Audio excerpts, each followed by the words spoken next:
वालेकुम स्टूडेंट्स, आज से हम एक न्यू सीरीज स्टार्ट कर रहे हैं from forces to moment foundations of kinesiology and biomechanics part 1।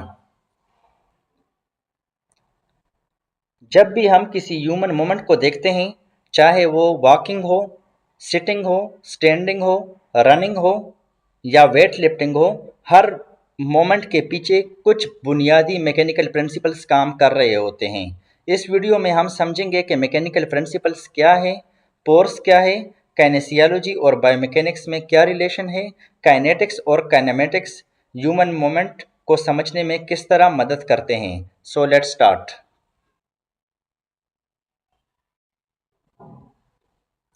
Mechanical principles.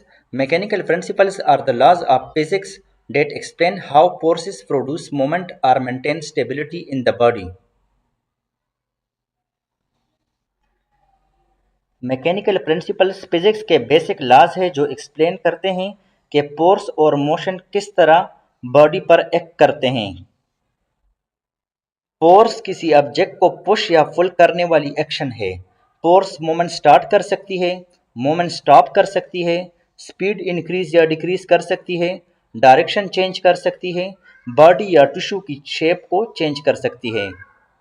Human body में फोर्सेस की दो तरह की एग्जांपल्स है, एक इंटरनल फोर्सेस जो बॉडी के अंदर लग रहे होते हैं और एक एक्सटर्नल फोर्सेस जो बॉडी के बाहर लग रहे होते हैं। इंटरनल फोर्सेस में हमारे पास muscle force, tendon force, ligament tension और जॉइंट रिएक्शन फोर्स आता है, जबकि एक्सटर्नल फोर्सेस में हमारे पास gravity, ground reaction force, friction और एक्सटर्नल वेट एक्सेट्रा आते हैं। मैकेनिकल प्रिंसिपल्स फिजिक्स की बेसिक लॉज है जो एक्सप्लेन करती है कि फोर्स और मोशन किस तरह बॉडी के ऊपर एक्ट करती है। जब हम इन मैकेनिकल प्रिंसिपल्स को ह्यूमन बॉडी पर अप्लाई करते हैं तो हम समझते हैं कि बॉडी मूव क्यों करती है, बॉडी मूव कैसे करती है, मसल्स मोमेंट कैसे प्रोड्यूस करती है, ग्रेविटी मोमेंट को कैसे इफेक्ट करती है, बैलेंस कैसे मेंटेन होता है। फॉर एग्जाम्पल, कुर्सी से खड़ा होना। जब एक बंदा कुर्सी से खड़ा होता है तो मसल्स फोर्स प्रोड्यूस करती है, बॉडी का centre of gravity forward shift होता है, feet base of support provide करती है, हिप और नी जॉइंट पर टॉर्क जनरेट होता है, फीट और फ्लोर के दरमियान फ्रिक्शन स्लिपिंग को प्रिवेंट करती है, मसल्स केमिकल एनर्जी को मैकेनिकल वर्क में कन्वर्ट करती है, प्रॉपर कंट्रोल बॉडी की स्टेबिलिटी मेंटेन करता है। यानी एक सिंपल मोमेंट के अंदर बहुत से मैकेनिकल प्रिंसिपल साइमल्टेनियसली काम कर रहे होते हैं। काइनेसियोलॉजी की डिफिनीशन को अगर हम देखें, रेश एंड बुर्की ने जो डिफिनीशन दी है वो है काइनेसियोलॉजी is the study of human moment. ये सिंपल और ब्रॉड डिफिनीशन है। एक और डिफिनीशन है हैमेल एंड नटसन ने जो डिफिनीशन दी है वो है काइनेसियोलॉजी is the scientific study of human moment involving anatomy, physiology, biomechanics and motor control. यानी इसमें ये चार चीज़ें इन्वॉल्व है, anatomy, physiology, biomechanics and motor control. American काइनेसियोलॉजी association ने जो डिफिनीशन दी है वो है काइनेसियोलॉजी is the study of physical activity and human moment. यानी ह्यूमन मोमेंट की जो स्टडी है उसको हम काइनेसियोलॉजी कहते हैं। अब अगर बायोमैकेनिक्स की डिफिनीशन देखें, सुसन जेहाल ने बायोमैकेनिक्स की डिफिनीशन की है, biomechanics is the study of forces and there effects on living systems. यानी फोर्सेस ह्यूमन बॉडी को कैसे इफेक्ट करती है।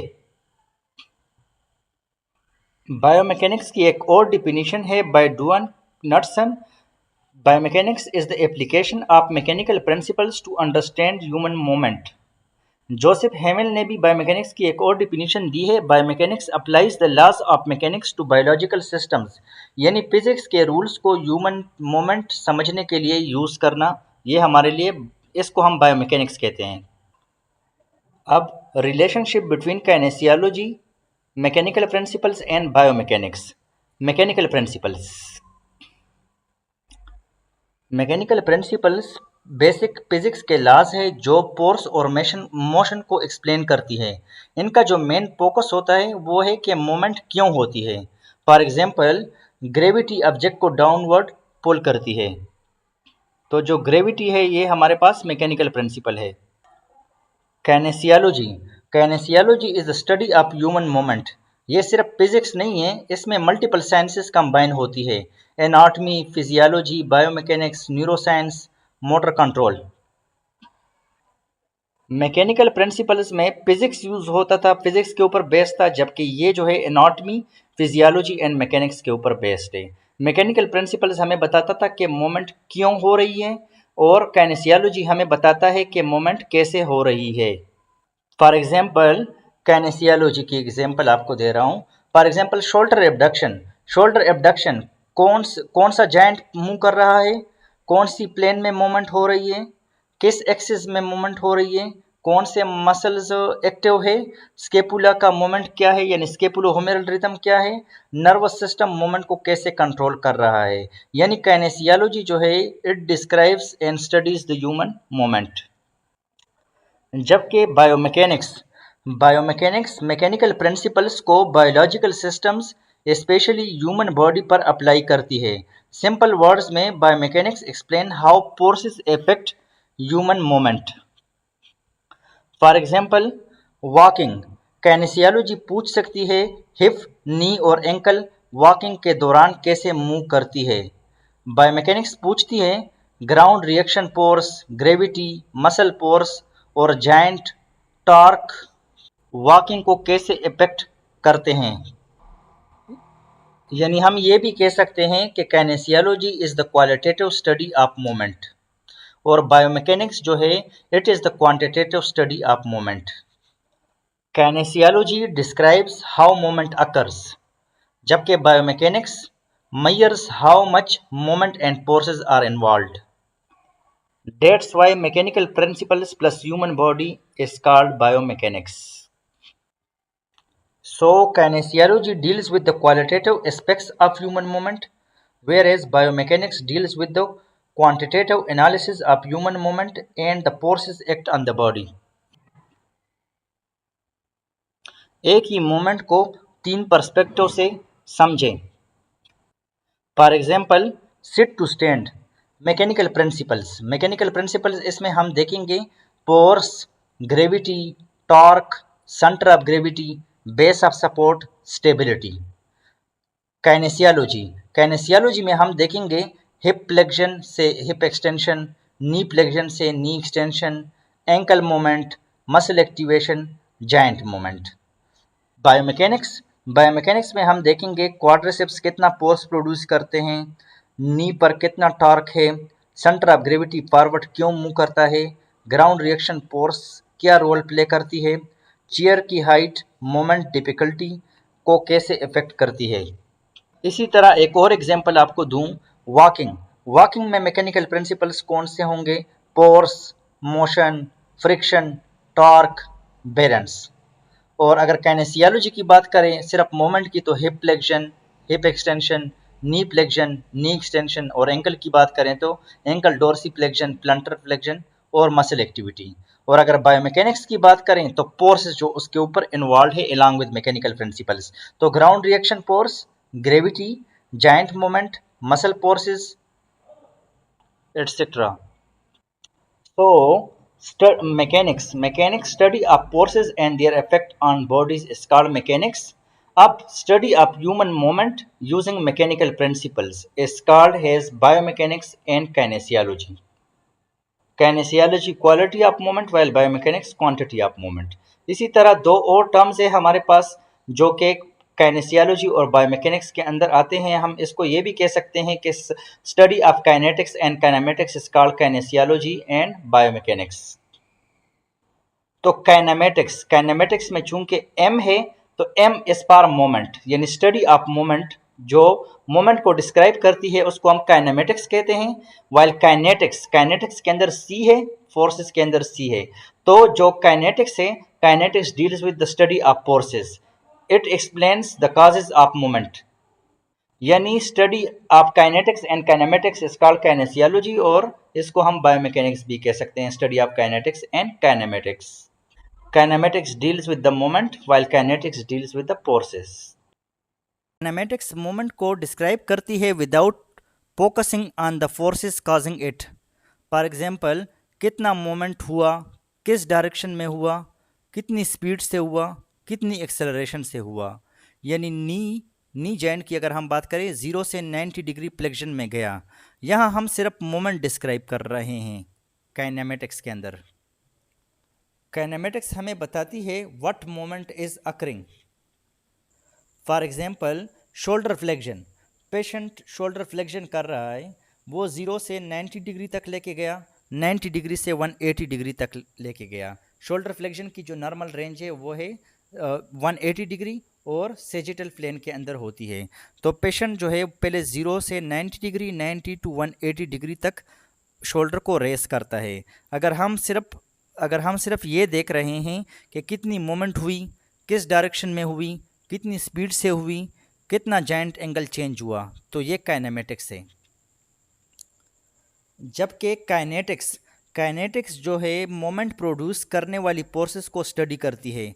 इसमें मोस्टली हम देखते हैं मोमेंट किस फोर्स ने प्रोड्यूस की, मसल ने कितनी फोर्स जनरेट किया, जॉइंट पर कितना टॉर्क था, ग्राउंड रिएक्शन फोर्स कितनी थी। फॉर एग्जांपल क्वाड्रिसेप्स ने नी एक्सटेंशन प्रोड्यूस करने के लिए फोर्स जनरेट की। यानी काइनेटिक्स उन फोर्सेस के बारे में स्टडी है जो मोमेंट को कॉज, चेंज, एक्सेलरेट या डी एक्सेलरेट या रेजिस्ट करती है।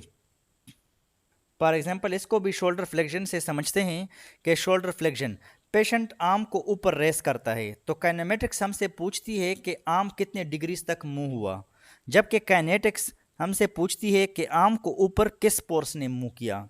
तो आर्म को ऊपर किस फोर्स ने मूव किया? एंटीरियर डेल्टाइड मसल ने। एंटीरियर डेल्टाइड मसल जो है ये फोर्स प्रोड्यूस करता है और ग्रेविटी को ओवरकम करने के लिए शोल्डर फ्लेक्शन टॉर्क जनरेट करता है। एक और एग्जांपल से समझते हैं। For example sit to stand, एक बंदा है वो कुर्सी से खड़ा हो रहा है, ठीक है। तो काइनेमेटिक्स हमें बताएगी ट्रंक फॉरवर्ड फ्लेक्स होता है, हिप एक्सटेंशन होती है, नी एक्सटेंशन होती है, बॉडी अपवर्ड मूव करती है, सेंटर ऑफ मास फॉरवर्ड और अपवर्ड मूव करता है। यानी काइनेमेटिक्स ने हमें सिर्फ मूवमेंट के बारे में बताया, जबकि काइनेटिक्स बताएगी क्वाड्रिसेप्स फोर्स प्रोड्यूस करता है, gluteus Maximus hip extension produce करता है, ग्रेविटी डाउनवर्ड एक्ट करती है, ground reaction force upward act करती है, हिप और नी जॉइंट पर मोमेंट प्रोड्यूस्ड होते हैं, यानी टॉर्क के मोमेंट प्रोड्यूस्ड होते हैं, मोमेंट फोर्स। तो काइनेटिक्स हमें मसल फोर्सेस के बारे में बता रही है, मसल फोर्सेस के बारे में, ग्रेविटी के बारे में, ग्राउंड रिएक्शन फोर्स के बारे में। So kinematics tells us what moment is occurring, while kinetics tells us why the moment is occurring.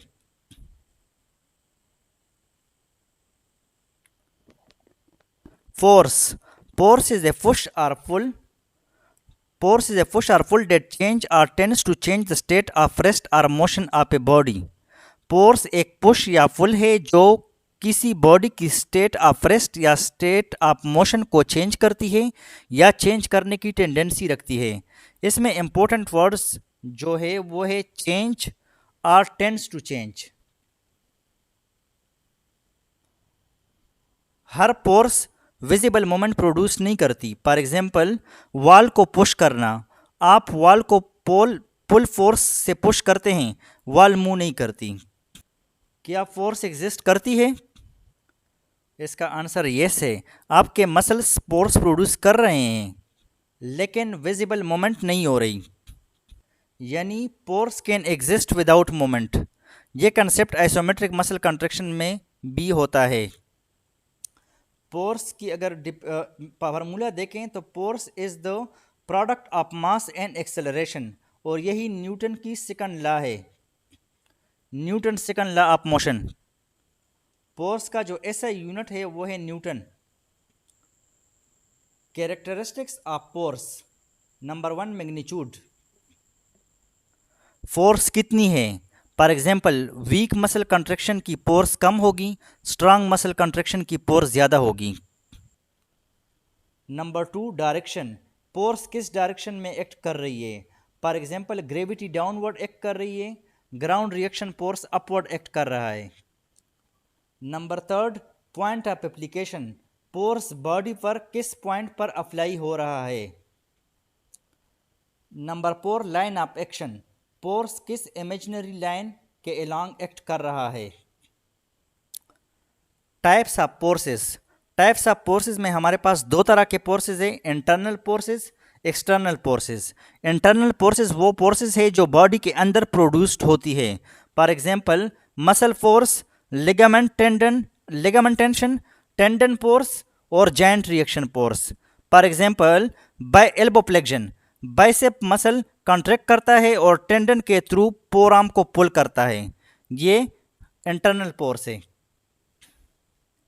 जबकि दूसरे हमारे पास एक्सटर्नल फोर्सेस हैं जो कि बॉडी के बाहर से बॉडी पर एक्ट करती है, जिसमें हमारे पास ग्रेविटी आता है जो डाउनवर्ड एक्ट करता है, ग्राउंड रिएक्शन फोर्स आता है जो कि अपवर्ड एक्ट करता है, फ्रिक्शन है, एक्सटर्नल रेजिस्टेंस है और मैनुअल फोर्स बाय थेरापिस्ट है, जो कि मैनुअल फिजियोथेरापिस्ट से अगर कोई सेशन ले रहा होता है और फिजियोथेरापिस्ट उसके ऊपर फोर्स अप्लाई करता है या मोबिलाइजेशन करता है या स्ट्रेचिंग करता है, तो वो भी हमारे पास एक्सटर्नल फोर्स में आता है।